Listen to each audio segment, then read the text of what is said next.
Hello, I'm Jeffrey Ham, equity analyst for Briefing.com. Today is Friday, March 28th. Friday marked a negative end to the week for Wall Street.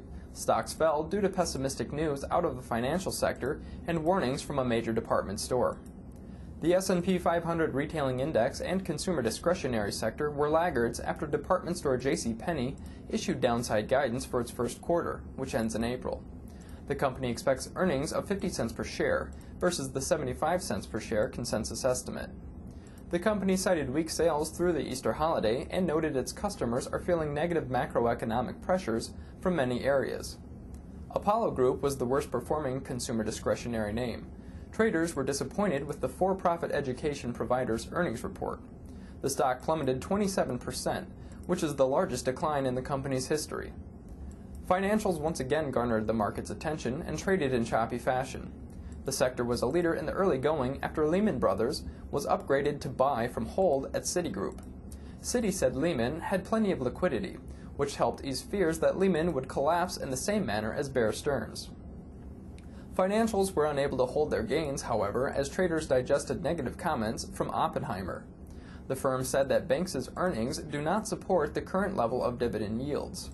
Currently, banks have a dividend yield of 5.9%, which is the highest since 1990. Oppenheimer said that financial firms will trade at least 25% lower from current levels. Thrifts and Mortgages was the worst performing financial group. Fannie Mae and Freddie Mac were the main laggards. Bloomberg.com reported that the two companies may raise as much as $20 billion to buy securities. Tech outperformed on a relative basis after Bank of America said it expects Apple to deliver its 3G iPhone in the second quarter. The market responded positively to a better-than-feared February personal income and consumption report. However, it was not enough to keep the stock market in positive territory.